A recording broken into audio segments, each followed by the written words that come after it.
The story of Eugene Bullard isn't just a simple tale about a man's interesting life in the former half of the 20th century, but one forged out of persistence and an unwillingness to give up, resulting in Bullard becoming the first and only African-American pilot in World War I, and a highly decorated one at that.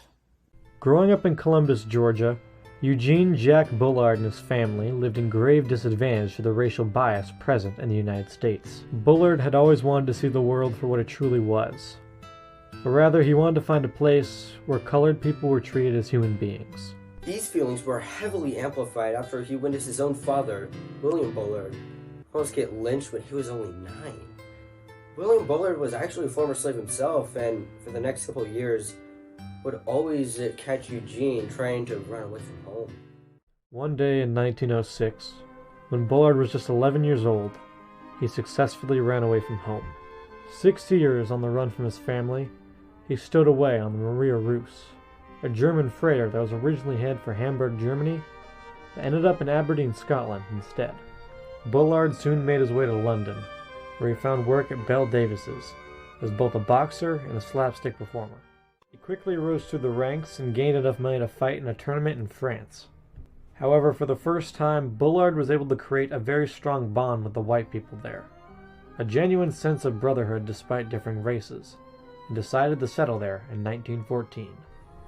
Although Bullard finally found a peaceful place for himself in the world despite his race, it wasn't long before France and the rest of Europe enraged into a full world war. Bullard saw most of his friends enlist to fight in the war, so he did himself. On his 19th birthday, he enlisted into the French Foreign Legion, a decision that would slowly make him famous throughout his life, and even after. Bullard was eager to serve the country that took him in with open arms, and quickly found himself serving the Moroccan Division of the 170th Infantry in 1916, to which his new friends and fellow cadets gave him the name the Black Swallow of Death for his service as a machine gunner. Throughout his time in the infantry, he described his strong sense of camaraderie within the unit as a big family of 54 nations, but one that was also growing more diverse as the men were getting shot down. Bullard loved his peers dearly and was more than willing to die alongside each and every single one of them, but most of all, this was the breaking point to where he finally realized what it truly felt like to uphold such a bond, one that he was so obviously deprived of throughout his life. Eventually, however, an event known to be arguably one of the bloodiest battles fought in World War I tested Bullard's perseverance. The Battle of Verdun.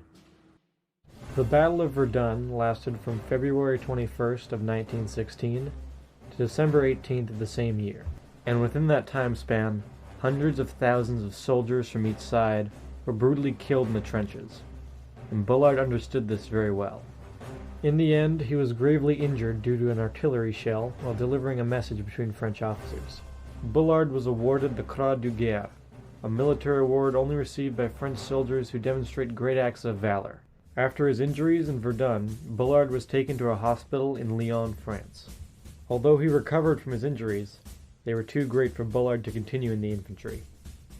What was once a massive blow to Bullard soon became a glowing opportunity. While recovering in Lyon, a major in the French air service recommended that Bullard join the air service as a gunner.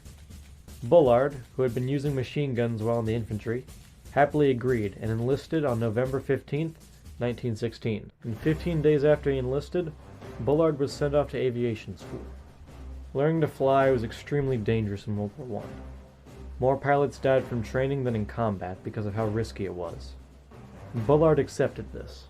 In November of 1916, he began training under the Aéronautique Militaire. 7 months later, in May of 1917, Bullard received his wings.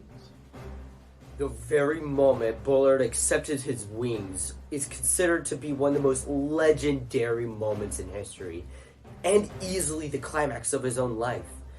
Eugene Bullard had become the first African-American pilot in history.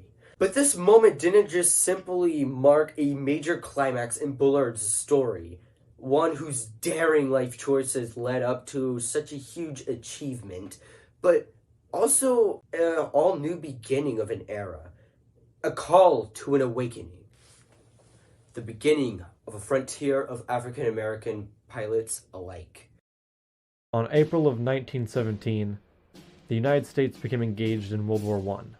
Bullard, who still found love for the country after all the harm it had done to him, decided to apply for the American Expeditionary Forces, alongside 28 fellow American pilots, to which everyone but Bullard was accepted.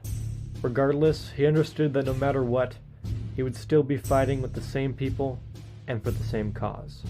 Almost immediately after receiving his wings, he then left Paris to join his first assignment with the Escadrille SPA 93.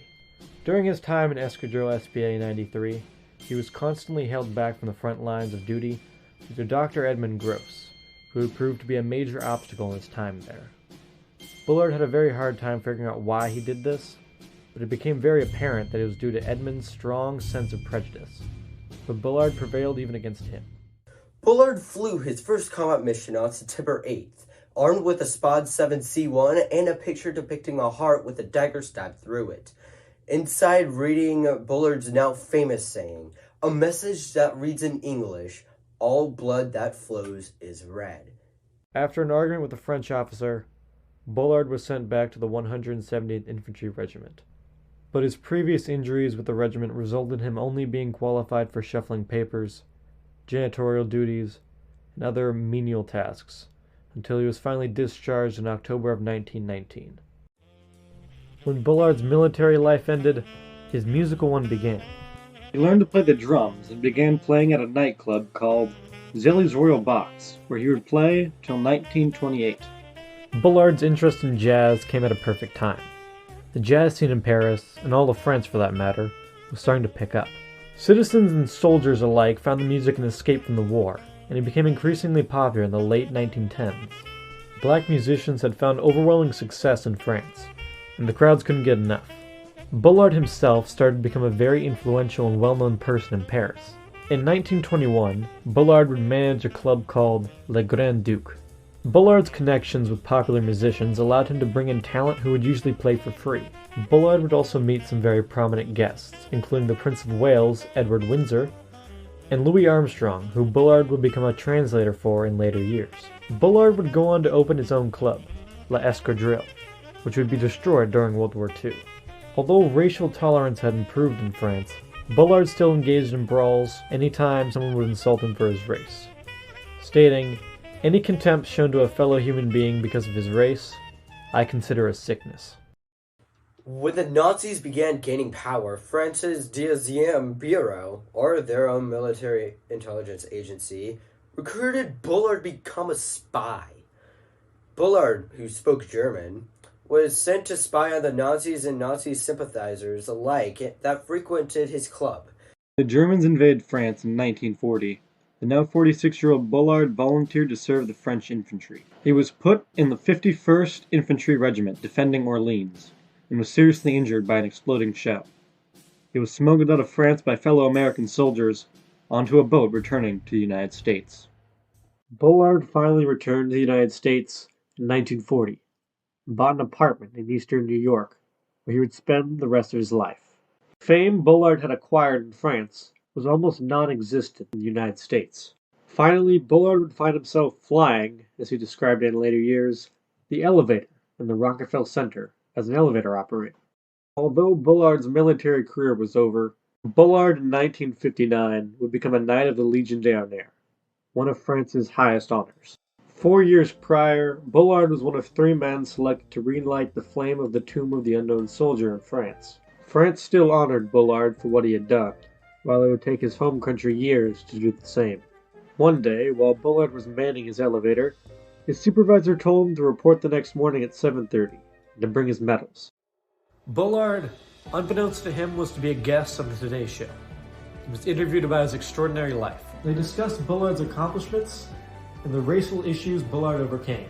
Garraway would end the interview saying that he was honored to shake Bullard's hand. As Bullard walked through the lobby, the man who had run away from the U.S. to be free, fought bravely in both world wars, and became a successful musician and businessman, was applauded.